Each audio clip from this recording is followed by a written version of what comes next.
Hi, and welcome to the Psych Health and Safety Podcast. My name is Jason Van Schie, and I'm one of the hosts of the show. The aim of the podcast is to rapidly increase the knowledge and application of psychological health and safety in workplaces worldwide. To help with this, we have regular guests from around the world who are leading the way in this important area. But before I introduce our guest and topic for today, allow me to introduce my co-host, Joel Mitchell. How are you today, Joel? Well, after our last episode with Clive, I was a little concerned that our viewers might be getting a skewed perspective of me and my personality, and then I was driving past a billboard advertising the Perth Museum, which has recently been reopened, and that got me thinking about my Year 12 art class, and one of the projects that we did was on insects. And my final painting was a meal, so a formal restaurant with two praying mantises having dinner together, along with the context that the female praying mantis will eat the head of the male praying mantis after mating. So it seems that thinking that, that was where my thoughts were going at 17. Maybe our listeners don't have that skewed of a perspective. Maybe that's just the reality, and the friendliness is a veneer that I wear over the top of my dark, disturbed soul. It's probably good proof that personality is pretty stable. Enduring, yeah, it's a stable trait. And now that I've just thoroughly horrified all of our listeners, probably except Clive, who's likely quite delighted listening to this, let's introduce our guests. Yeah, let's move on very quickly from that. Look, I'd now like to introduce our guests for today. That's right, you heard me correctly. I did say guests. After the Ian Firth episode, where we had him represent the first state regulator, we decided to invite other state regulators onto the show and share what they're doing in the psych health and safety space. SafeWork South Australia were the first to oblige and have provided two people to talk to. So Joe Hatchard is Principal Inspector in the Psychosocial and Industrial team, and Jason Mavrikis is WHS Advisor in the Education team. Welcome to the podcast to you both. Thank you. Thank you. And hopefully I did your names justice. I really should look at these names before I get on the podcast and start introducing people. We're all human, Jason, at the end of the day. I'm reminded every time I get on the podcast to record an episode just how human I am. How's South Australia, guys? Yeah, not too bad. It's coming cool now. We've had a few warm weather days. They're coming cool. Work is very busy, but good. Thank you. Yeah, well, great that you guys could both allocate some time today to talk to us and share some of the wonderful things that you're doing in South Australia. Thank you. Yeah. All right, so let's kick off with, as we ask all of our guests, what are your favourite podcasts? And we'll start with you, Jason. Well, recently I've been listening to Brene Brown's podcast, Unlocking Us. She's a brilliant researcher and author. During our COVID lockdown last year, I read her book, Daring Greatly, which I found to be quite inspiring. And I've been getting a lot out of her podcast recently. So highly recommend that one. And another favorite that I have to mention, because I'm particularly fond of him, Alec Baldwin, the American actor. He has a podcast called Here's the Thing. And it turns out he's a great interviewer. And he has artists, musicians, writers, politicians, academics come on there, and quite diverse, really interesting. So worth checking out. Wow, I haven't heard of that one before. So no, I've just made a note of that one. I saw you doing that. Yeah, good. Thank you. And Joe, what about you? Well, I have a confession to make, is that I'm old school, so I don't listen to podcasts. I'm lucky to get them up on the screen or the computer or whatever you listen them to. So easy, quick answer. I have none except for this one, of course. That's just what we like to hear. Yeah. We'll definitely allow you to continue on this podcast as a guest. Thank you. If it makes you feel better, Joe, I only started listening to them probably 2 years ago. So. Oh, that's comforting. Thank you. All right. And what about your professional careers to date? Can you give us a bit of a brief overview of that, Jason? Okay, sure. I was fortunate early on in my career to win licensing role at Workplace Services, which eventually became SafeWork SA. So I was given an insight into safety and into the profession and what it meant, and working with inspectors. And that really kind of inspired me to pursue safety.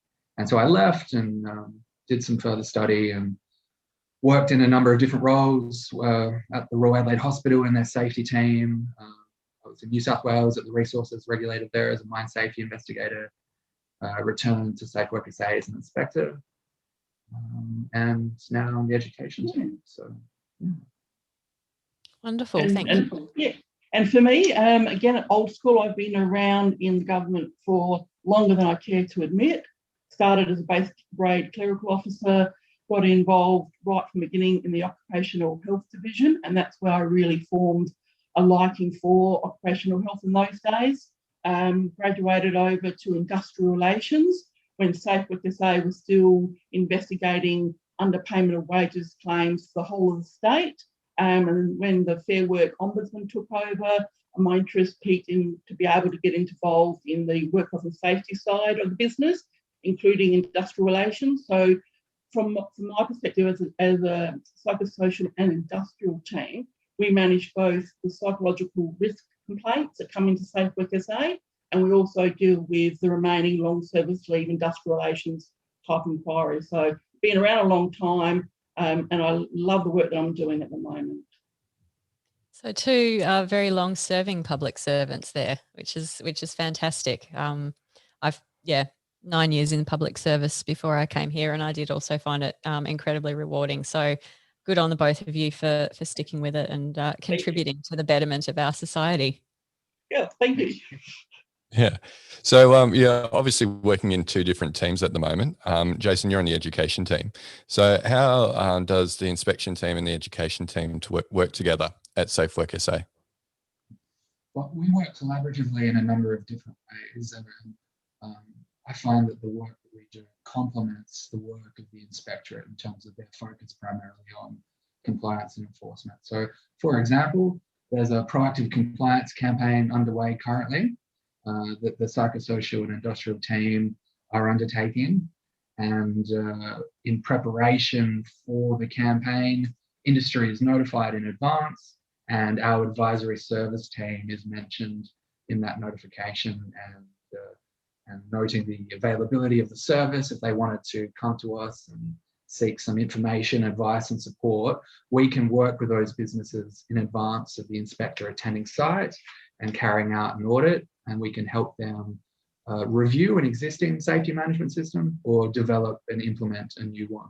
So that's actually underway now. The campaign's active, and so we've been receiving inquiries through to the education team, and we've been providing those businesses with some initial support, getting them ready, helping them prepare for the attendance of the inspector. So it seems to work well the way we bounce off of each other.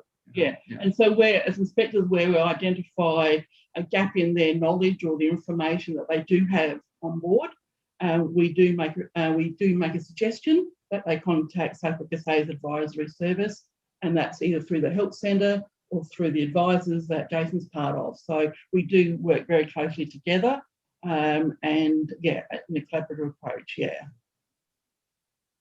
So is it generally the inspectors that are recommending for businesses to reach out to the education team, or is there other ways in which people reach out? So that's one method. We're fortunate to have referrals from the inspectorate. Businesses in South Australia can access our website, and there's an electronic form that they can complete and send through. We also field inquiries via our help centre, our 1300 number. The service might be recommended at that point as well. And our communications team will promote and market the service, which I must add is a free service to businesses in South Australia, essentially providing information, advice, and support with regards to WHS. Yeah. So, what is the state, I guess, of interest from businesses around psych health and safety? Do you get many inquiries into the education team, or does the inspectorate, recommend that people get educated in that space? Yeah, we do receive a high volume of inquiries via the help centre. As the momentum is building across Australia and there's a greater level of awareness around psychological health, we find that, as workers are becoming educated, they're becoming more savvy. They know that under the harmonised legislation, health is defined as being physical and psychological. So there's greater awareness, and so many more inquiries being received. And then the complaints that we receive as a team builds on that knowledge and the awareness out there that inappropriate workplace behaviours can lead to psychological injury and is a psychological risk, and they tend to seek assistance from inspectors to ensure that their PCBU, the person conducting a business or undertaking, their employer basically is doing the right thing by them in providing a mentally healthy workplace. Yeah, terrific. So what does the legislation in SA require of employers in relation to psychological health and safety? I would say that really it doesn't differ to a normal work health and safety issue or obligation under the Act. The only difference is that it is harder to identify as a psychological risk is to a physical injury. So the legislation requires the same duty to identify the hazards associated with psychological risks, the management of the risks, and providing information, training, instruction, really the same duties under the Act for a psychological injury, same as a physical. So we, SafeWork SA as a whole, as an inspectorate, the difference is that we are treating psychological injuries, which in some circumstances may not be as easily identifiable from an inspector's perspective, and the enforcement level depends on how the PCBU has managed those risks in accordance with any other risks associated in the workplace under the work health and safety legislation. Yeah. So have you found many PCBUs or employers in SA adopting at least the hazard identification processes to identify the psychosocial hazards? Yes, and of course it depends on the support available to that PCBU. There are a number of tools available for large organisations, and of course they have access to HR, WHS, whereas the smaller businesses don't have that luxury, and so that's therefore the difference is in regards to, well, how far do we go with referring to the advisors, or how far do the compliance issues go? But again, it really does come back to the inspector's judgment on what they would reasonably be expected to know, considering their specific circumstances. So we do give that a great deal of thought, and there are a number of options available to us on that as inspectors. So in our own business, we're starting to see some of the larger employers that we work with just start to dip their toe in the water of hazard identification, risk assessment of psych hazards. So how far have you seen it adopted in South Australia? There's definitely been a marked improvement over the years that I've been involved in psych risk. And as Jason mentioned, there is an increasing amount of information available. And as it becomes more published and more known, the PCBUs, acknowledge that it's part of their duty under the legislation to do more, and are expected to do more, because reasonably practicable is, well, what should they ought to know, considering that it's so much media coverage, online information as well. So it's definitely, it's not at, the utopia level, but there is a marked improvement, in my view, in regards to the PCBUs acting on that risk management. I don't know about Jason. Yeah, just an observation that I've made through my advisory work. Businesses instinctively have already identified the hazards. They know what the hazards are that are present in their work environment. They really need further guidance and support around the next steps throughout the risk management process. So assessing risk, digging into probability 101, and then, consulting the hierarchy of control. What are the most reasonably practicable control measures to implement, etc. So that's where most of the guidance and support is needed. They know what the hazards are. It's just really, how do I go about assessing them, and then what are the most appropriate control measures to implement? Yeah, you're not wrong. We, again, our observation is that, some companies will adopt things like the People at Work survey, roll that out, and then they go, yeah, we've done it. We've done risk management for psych hazards. And we're like, well, that's step one. You've done hazard identification. You haven't even done any of the next steps. So, so hopefully, you are having more and more people reach out to you, Jason, and your team around, what are the next steps and what does that look like? How do we do that effectively? And we have seen a recent increase in people reaching out in the space, seeking advice around psychological health. And again, as we mentioned, there's some fantastic resources that have been developed by the various state and territory safety regulators. Of particular note would be the resources available via the Work Health Safety Queensland website. One resource that I think is brilliant that I use in my advisory work is entitled Psychological Health for Small Business. It consists of all of 8 pages, unpacks the risk management process, that the traditional process used for physical hazards is directly transferable to psychosocial hazards and factors.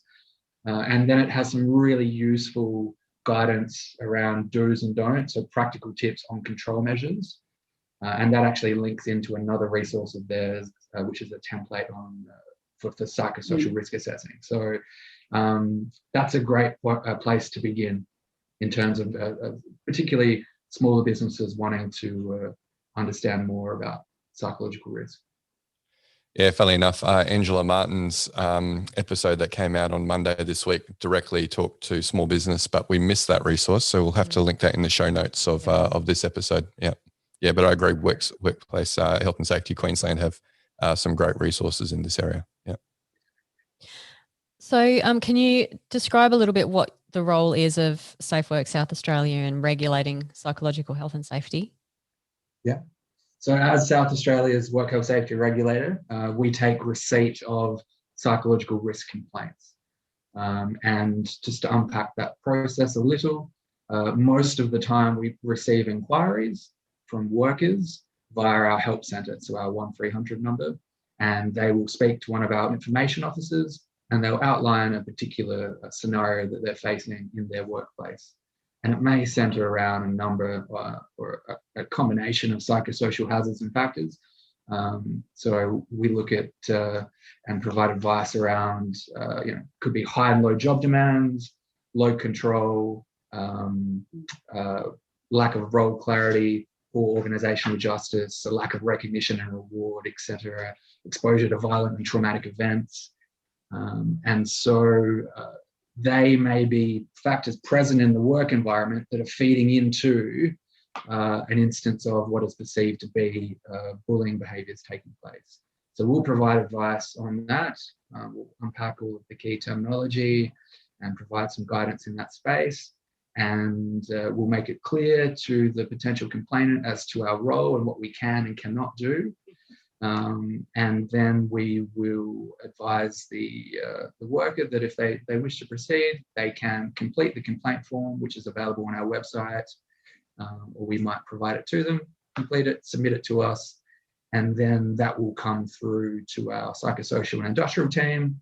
It will be initially assessed and triaged by the team leader or the PI, and then allocated to an inspector in that team, and they'll commence making their inquiries. Okay, so what are the can and can'ts that you guys can and can't do?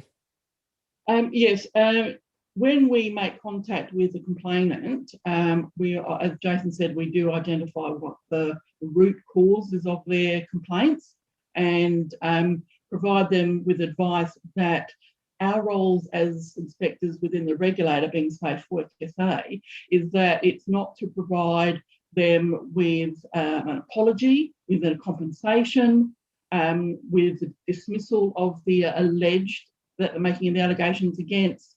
What we can do is to ensure that primarily whether their allegations have merit and whether the PCBU has done what is reasonably practicable in addressing psychological risk or complaints in the workplace.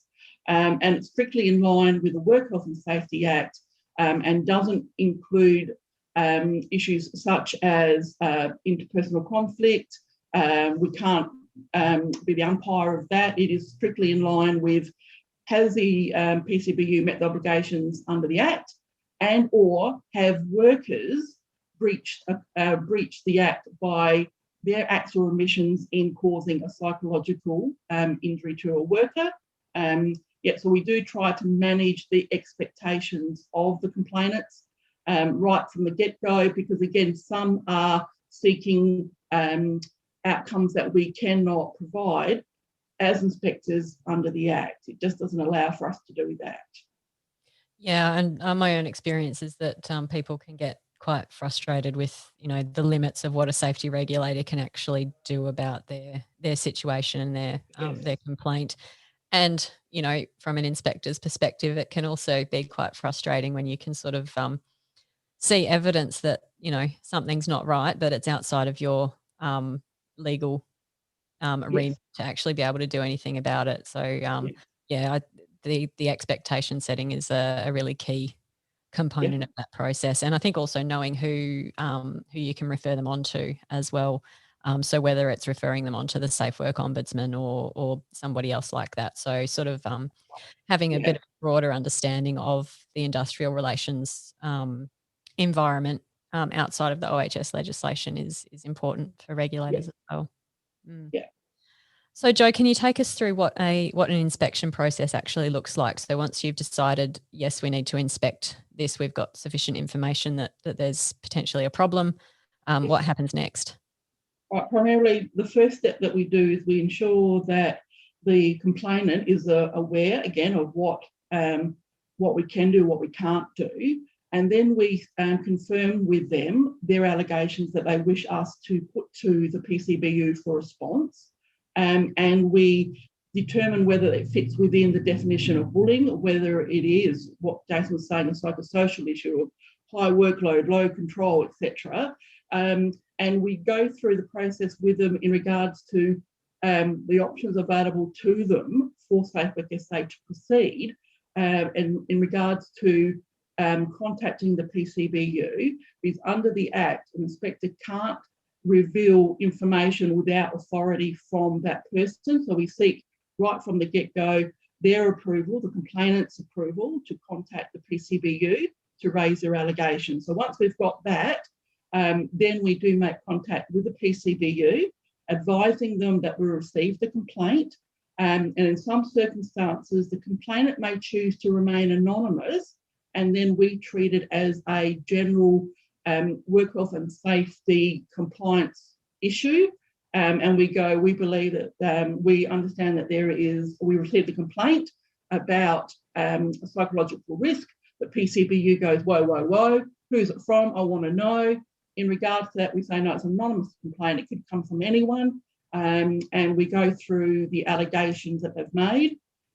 We don't expect, of course, a response straight away. We send them an email setting out quite clearly our role, our jurisdiction, their requirements to provide a response either on a voluntary basis, or we do have powers under the Act to compel through written advice under either a Section 171, which is a notice to provide information or documents, or to a regulator, or Section 155 from the regulator themselves seeking information similar to 171.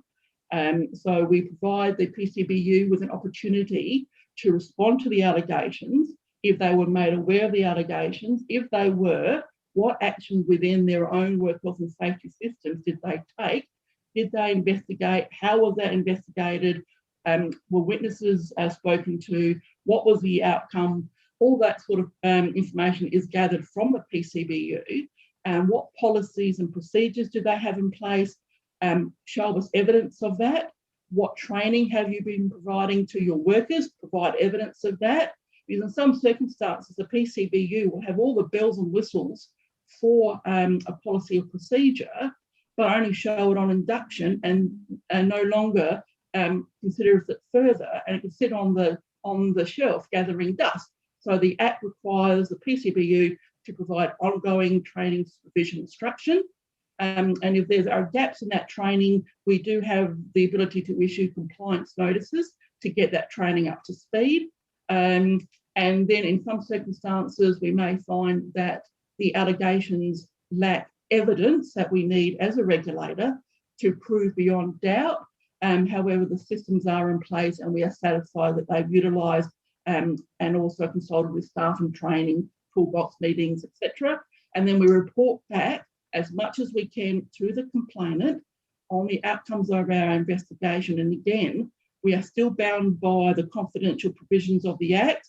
So again, another frustration of the complainant is that they've given us all this information about their experiences with the PCBU. The PCBU has provided us information as inspectors, but as inspectors, we can't advise the complainant what that response was. And that's frustrating for them as well. What do you mean you can't tell me? I need to know. You know, I've given you this information. So again, it's managing that expectation as well.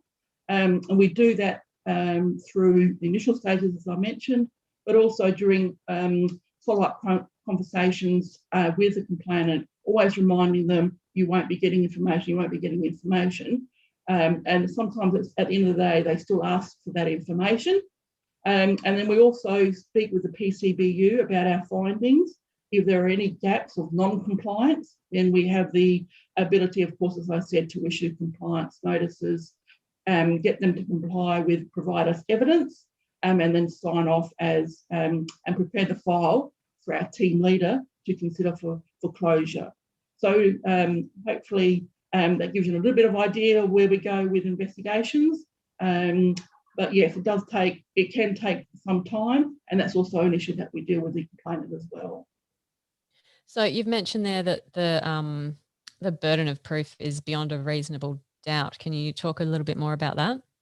Yes, under workplace safety legislation, any breaches of legislation, we would refer as inspectors if there is evidence beyond doubt that either the PCBU has breached their obligations under Section 19 of the Act, or a worker has, we refer the matter to our investigation team to consider prosecution. Now, prosecution is a criminal offence in regards to the fines are substantial and convictions are recorded. So the cost to the business of a prosecution being the nth degree is that, again, that's why it is so important to get the evidence beyond doubt, because it's such a serious offence to be facing in the employment tribunal. And so what are some of the consequences should somebody be found guilty through prosecution? Sure. Look, and again, that's, for inspectors, that's a decision made by the investigation team. But in regards to the National Compliance and Enforcement Policy, you take in the seriousness of the allegations, whether the PCBU has prior history with SafeWork SA, have they received advice from SafeWork SA about meeting the obligations in regards to psychological risk? What was the allegations? What was the injury sustained by the injured party? And again, the evidence, and again, that all forms part of it. And I imagine it's much harder to sort of prove that a psychological injury was associated with a work situation. Yes, yeah, I agree. Again, because of the burden beyond reasonable doubt, the complaints that we get in some circumstances are perceptions in regards to how they've been treated at the workplace, and whether, and because bullying is widely promoted out in the media, they believe any behaviours that they feel uncomfortable or distressed by is bullying, and therefore lodges a complaint.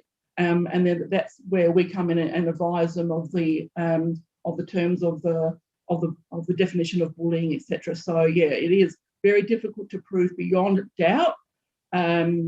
Yes, I agree. Yeah, there's no way around that, because the legislation as it is at the moment makes it difficult to prove beyond doubt psychological arising from inappropriate behaviours.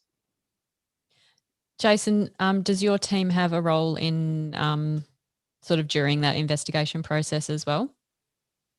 Absolutely. So we do work collaboratively with the psychosocial and industrial team. And for example, upon receipt of a psychological risk complaint, they might refer the advisory service to the duty holder, to the PCBU, in order to review existing systems or perhaps develop and implement a new system of some sort. So we work side by side, just complementing the work that they do, providing that free information, advice and support. So I just wanted to mention a few things as touching on what Joe had said earlier.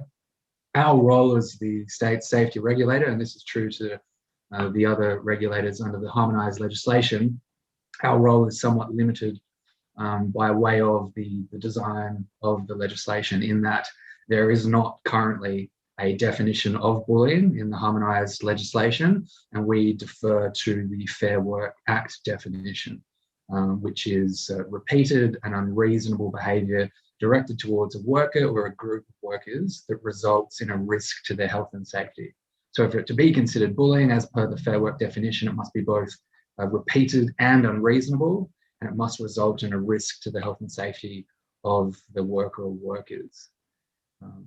And just again, worth noting that the state and territory work health safety and IR ministers were due to meet in February of this year. That meeting's been delayed until April, and on the agenda for discussion during that meeting is the Boland review of the harmonised safety legislation, of which proposal has been put forth that regulations be introduced that address psychological risk. So if those regulations are inserted into the harmonised regulations, that will enhance the regulator's ability to take meaningful action in the space. Okay. So that's potentially helpful news for regulators who have adopted the harmonised legislation.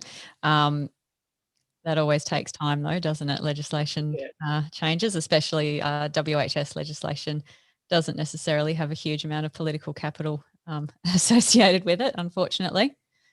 So I guess we do the best that we can in the interim, don't we? Yeah, that's right. Yeah, we are looking forward to seeing what happens with that and whether we do get the updates to the harmonised legislation. So be interesting. Wait and see. Hopefully don't have to wait too long. So you talked a little bit about prosecution before, and given the increase that we're seeing in psychological injuries, I'm surprised that there aren't more publicly noted or available examples of when a regulator has prosecuted over psych injuries. Can you share any maybe that you've been involved with in SA that are publicly available? We have one example that comes to mind, and it's a matter involving a PCBU named Tadmar Electrical Proprietary Limited, and it's a matter relating to the bullying of a construction apprentice. So SafeWork SA successfully secured 3 convictions relating to a workplace bullying incident in which an apprentice was squirted with flammable liquid and set alight whilst at work in March 2017. An individual named Luke Daniel Chenoweth, a site supervisor, was convicted of a Category 1 offence and fined $21,000 after a 40% reduction for an early guilty plea. A second individual, Jeffrey Rowe, also a site supervisor, was also convicted of a Category 1 offence and fined $12,000 plus costs in relation to the same workplace bullying incident. And Tadmar Electrical Proprietary Limited, the PCBU, was convicted and fined $15,000 after a reduction of 40% after pleading guilty to a breach of Section 33 of the Act. So the convictions were recorded against those 2 employees and their employer in respect to the bullying of the 19-year-old apprentice. Rowe and Chenoweth, who I've mentioned, pleaded guilty to the charges that they had engaged in conduct that exposed an individual to a risk of death or serious injury or illness, and that they were reckless as to that risk. The details of the bullying was particularly egregious. During a lunch break, Chenoweth squirted a flammable liquid onto the boot and shirt of the apprentice, Austin Courtney, and ignited the flammable liquid. Rowe, the site supervisor, took no steps to stop Chenoweth and himself squirted more flammable liquid onto Courtney's shirt while the shirt was burning. The court noted that both the acts and the omissions of Rowe were serious. Fortunately, Courtney was not seriously injured. And I'll just say that this case serves as an important reminder that health and safety laws extend beyond the actions that someone takes and also include an obligation to ensure that a lack of action does not adversely affect the health and safety of other persons. Bullying should be treated as any other workplace risk, and measures should be put in place to eliminate the risk to ensure that bullying does not occur in the workplace. In addition, all workers should be trained to ensure that they know how and when to intervene if it does. The PCBU, Tadmar Electrical, had a duty to ensure, as far as was reasonably practicable, the health and safety of its workers. In this case, it failed to adequately train and supervise its site supervisors involved in the incident, and it failed to ensure that it possessed and made known to all of its workers a documented bullying and harassment policy. The convictions of Rowe and Chenoweth marked the first successful Category 1 prosecutions in South Australia, and it's believed that this was the first successful bullying prosecution under the harmonised work health safety legislation nationally. This is a significant decision for employers and employees because it's the first time that Section 31, which must be recklessly indifferent towards the health and safety of workers, has been used to prosecute individuals in relation to bullying behaviour. So a significant matter that occurred in South Australia. Yeah, and it made national news. I remember, seeing that play out over the course of a week or two on local TV. Yeah. And what you're talking about there in relation to the fines, I mean, individually that's got to hurt. The company, copping a $15,000 fine isn't huge, but the reputational damage, right? That being hauled out would have been massive for that company. Without a doubt, yeah. Reputational damage is a concern for most businesses, and that would have no doubt occurred in this case. And it would also lead to a precedent case scenario where if, God forbid, there should be similar incidences that are prosecuted, whether it's SafeWork SA or any other regulator, it does set a precedent that, the indifference is also taken into consideration. I think it's a great result. Not for the guy, of course, but yeah. Sorry. So, sort of prosecuting people for the bystander effect almost. Absolutely, yes. Yes. Spot on, yes. Yeah, acts or omissions. Yeah. Yeah, that's a big thing. Yeah, definitely. And so were they criminal convictions for the individuals? Well, I'm not sure, to be honest. The way that the law is designed, I believe that they are criminal convictions, yeah. So even beyond the financial impact, that's a criminal record. So that's a significant adverse outcome for those people, regardless of whether they could afford those fines or not, I suppose. Yeah. Yeah, so it's very serious. And that was a Category 1 case. Would there be more examples, not that you need to share, but more examples of lower categories where it's been prosecuted successfully? Not in relation to bullying specifically. Yeah. In relation to any other psych hazards, whether it be sexual harassment or whether it's even just work-related stress that's being contributed to by workload or supervisory pressure? Not that I'm aware of, no. It's a difficult standard to meet then to actually get to the point where the prosecutor wants to proceed with the case. Exactly, yes. Yeah, there are those boxes that needs to be ticked.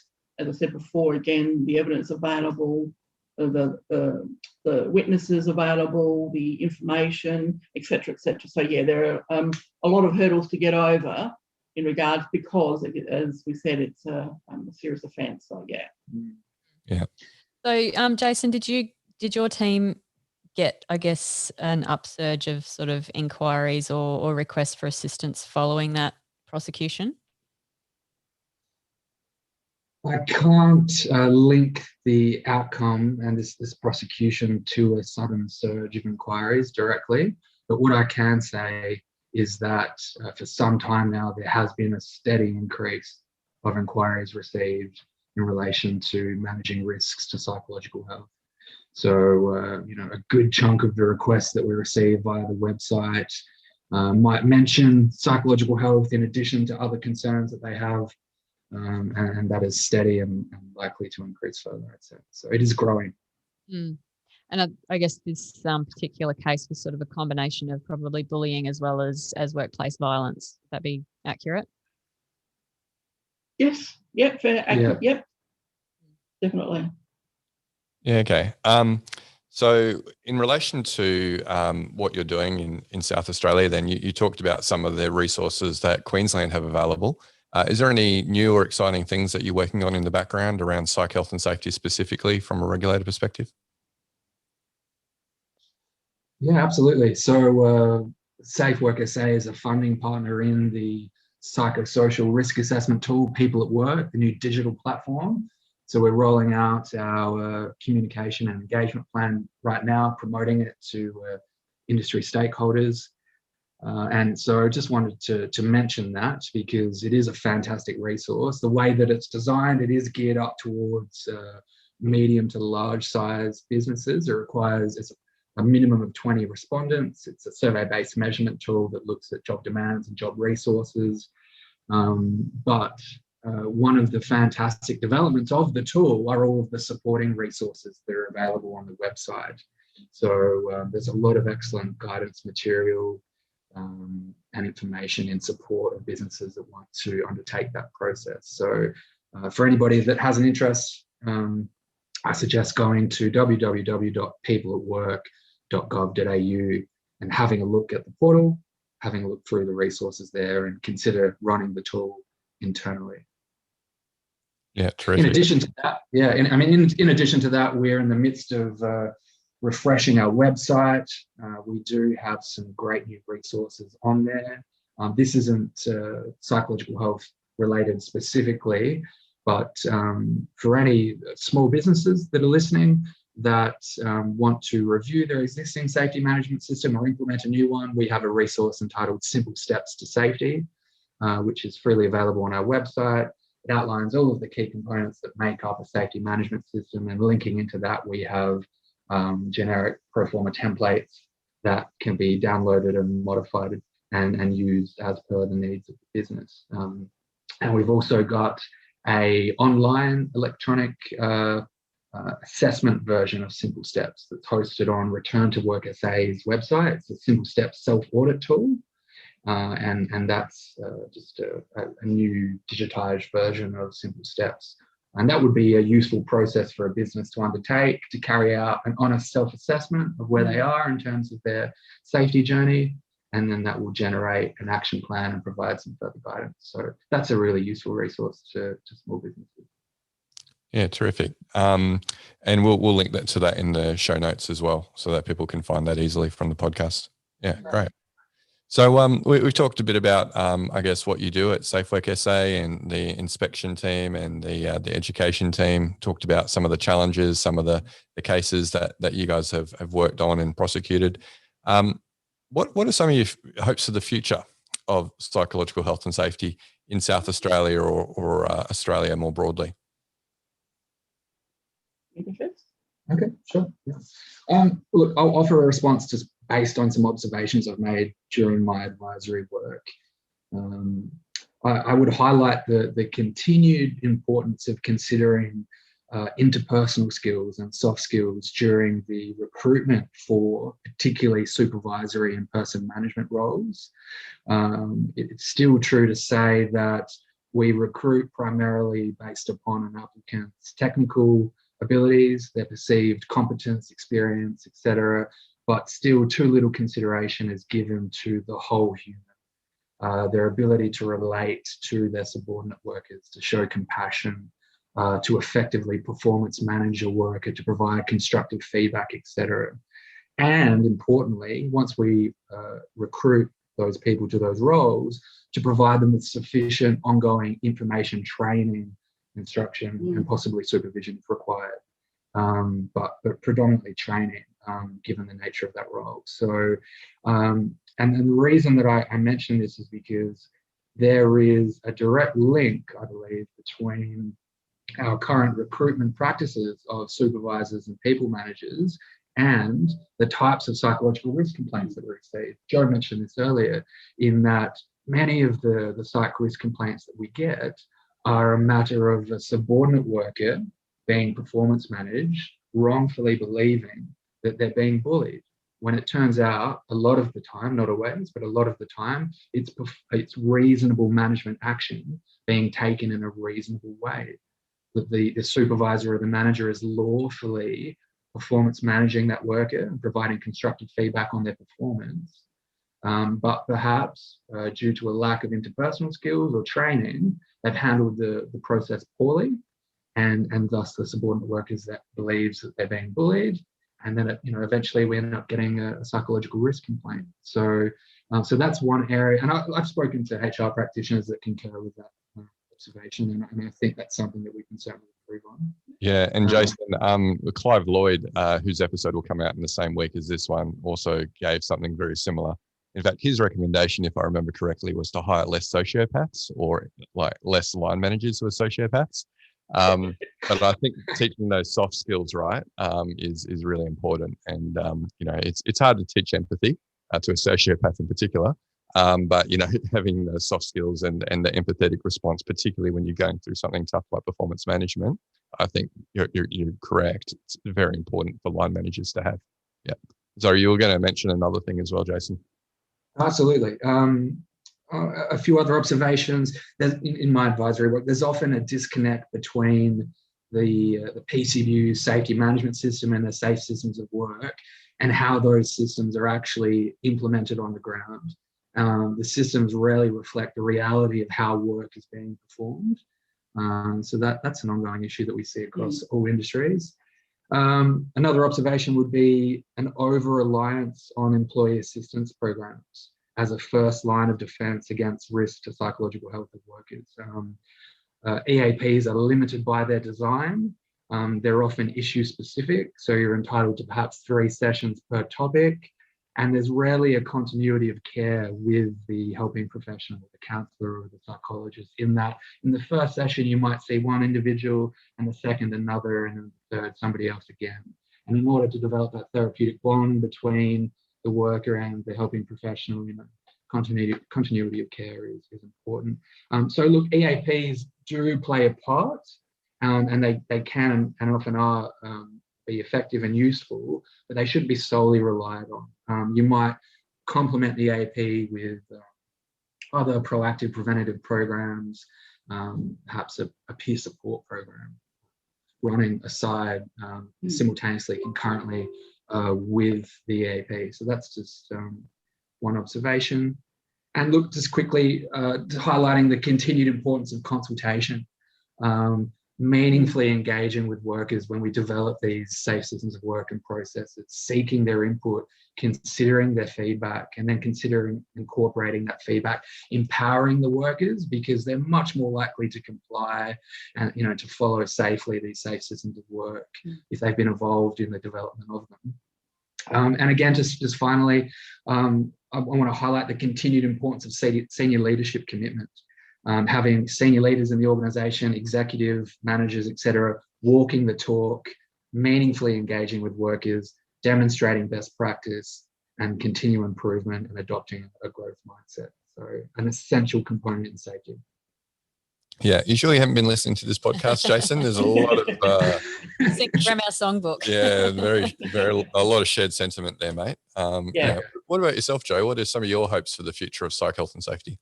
Yeah, following on from what Jason was saying, I believe that my experience is that some employees or workers won't make a complaint to the relevant officer because they don't believe it will be treated seriously. They will be the one that will have to be moved, or whatever the corrective actions is taken. So I'm hoping in the future that the PCBUs and workers work together in a more holistic approach in regards to psych risk in the workplace, and that the management does walk the talk and call it out as soon as they see it, that they call out inappropriate behaviours, because it can only grow to something a lot worse, and that the management give authority to supervisors below them to also call it out as well, because they're likely to see it and hear it and act upon it more quickly than a high-level supervisor. So working together, my hopes is that they do work together to get that the whole process in place that allows a worker to feel comfortable enough to say, "Hey, I've got an issue." Yeah. Yeah, we've certainly seen that playing out in the media in Australia over the last month in relation to particularly sexual harassment and sexual assault, and people coming forward with their stories of feeling like they can't actually come forward to leadership because they're going to be the ones who are again victimised after what they've already gone through. So I think that's a really good point that you've raised there, Jo, and very topical. Thank you. Yeah. Okay, so we hope we don't really know who listens. We get some people who comment, so we've got a few people that we're aware of who listen.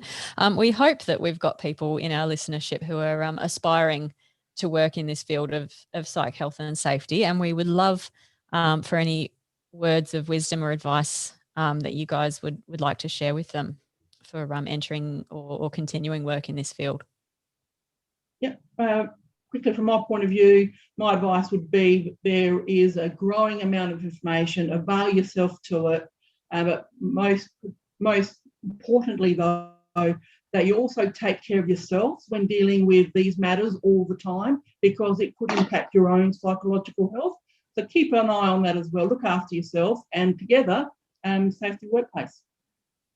Just to add to that, I would suggest wherever possible, prioritising a real-world, practical experience over financial reward or remuneration.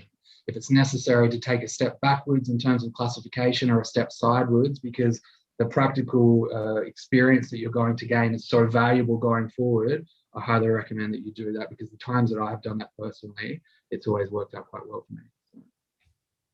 Yeah, great advice.